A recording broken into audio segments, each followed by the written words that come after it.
Hey, welcome to Protein Pints, Sweat It and Scoop It. My name is Aliza, and I'm excited to work out with you today. I have 5 years under my belt competing in powerlifting both nationally and internationally.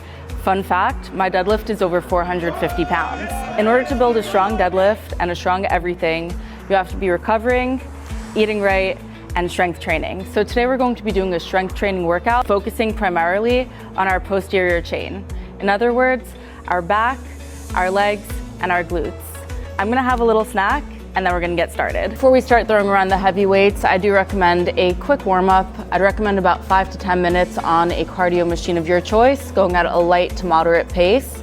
And then after that, some dynamic stretching, work through any tight areas, and then we're ready to begin. First exercise is going to be barbell deadlift. I always recommend warming up with the bar first, just to get that range of motion in check. You're going to grab the barbell right outside of your hips, and your feet are going to be about hip width apart. From here, you're gonna send your hips back, keeping your back flat. Bring the barbell to just below your knees, push your feet into the ground, squeeze your glutes, and stand up tall at the top. We're going to be doing 3 sets of 6 to 8 reps. If you are running this program over a couple of weeks, you could start off with a weight that it's challenging to get 6 at. Keep using that weight until you're able to get 7.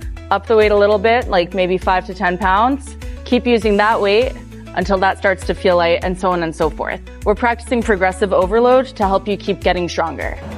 The thing I'll say about deadlifting is I usually do it barefoot or wearing barefoot shoes. So here's how it'll look with some weight on it. I deadlift, I use a mixed grip, meaning one palm faces forward and one palm faces backward. That helps prevent the bar from rolling out of my hands. If you find it hard to grip the bar, you can either use a mixed grip as well, or you can use a hook grip, which is a little bit harder. Alternatively, you can use deadlift straps. 3 sets of that, then we move on to the next exercise. The next exercise we're gonna be hitting is dumbbell Romanian deadlift. Primary difference between a regular deadlift or conventional deadlift and a Romanian deadlift is for Romanian deadlifts, your hips are staying higher and your legs are staying straighter, which you'll see more when you actually watch me do the movement. 3 sets of 8 to 12 reps. We're gonna start with the dumbbells in front of you, your palms face towards you. Feet are about hip width apart. Keep your hips up high and your legs mostly straight. As you go down to just above your ankles or as low as your range of motion allows you to, you should feel a stretch right behind your hamstrings when you do those, and then you stand up tall, squeezing your glutes, pushing your feet into the ground. While you are keeping your legs straighter than you would in a conventional deadlift, it is okay if your knees bend a little bit for these. When you're choosing weight for these, you want to be choosing weight that it's challenging to get to 8 at, but you could still get 2 or so more reps if you really pushed yourself. Time to put those dumbbells away and move on to our next exercise. Next on the menu, we've got hamstring curls. For these, we're doing 3 sets of 15 reps. So we're upping the volume. You could kind of keep the weight a little bit lower. It should be really hard to get to 15 by that 3rd set, but those first 2 sets shouldn't be like, for this part, you just want to find a comfortable placement for them. I don't like when it presses directly into my Achilles tendon, so I tend to keep it a little bit higher, but find what works for you. And then for the pivot point of the machine, so the point where it's kind of rotating, you want that to be directly in line with your knee joint. Let's get started. Squeeze your glutes and press. Focus on keeping these controlled and at a slow, steady tempo. I'm gonna focus on that hamstring contraction at the bottom and that slow ascent to the top. Make sure you're doing full range of motion. So that means at the top, your legs are extended. At the bottom, full flexion.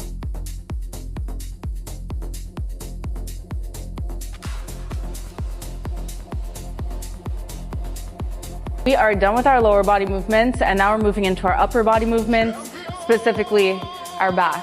We're gonna start it off with lat pull downs. Set the knee pads so that you're able to get your legs under, but they're not being like squished. Of the bar, slightly wider than shoulder width apart.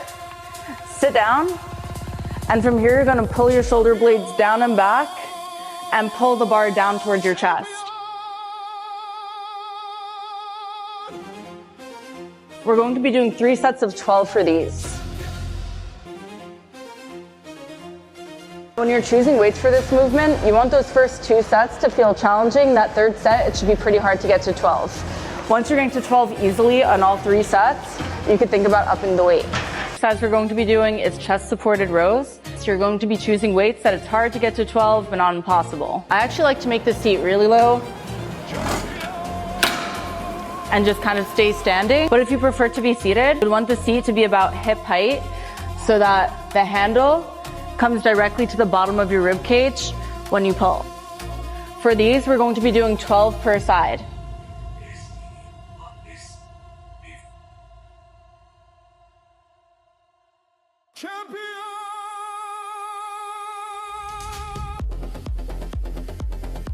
And now for our final exercise, we've got face pulls to work our rear delts and our upper back. Set up your cable and grab your preferred attachment. I like this little cone one, but the one that's like, you know, the one in the gym that's like always looks like it's been chewed on a little bit?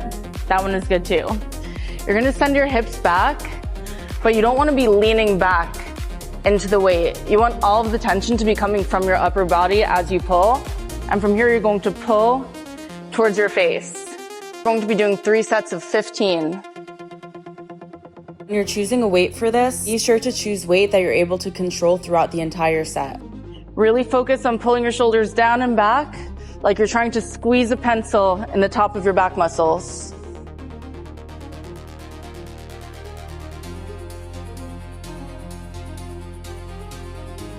Woo! And that is our workout for today. It was a great workout. Thank you all for coming along with me for our Sweat It and Scoop It workout. You can do this workout each week, aiming to increase the weight that you use from week to week. Right now, I'm going to cool off with some Protein Pints cookie dough.